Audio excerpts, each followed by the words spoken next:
Hello guys, this is Hard Reset, and today I want to show you how you can change your ringtone on the Realme 12x.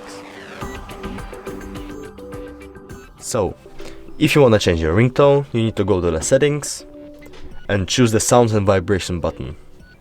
Here it is. After you click on it, just scroll down a little bit and then you will have the ringtone button.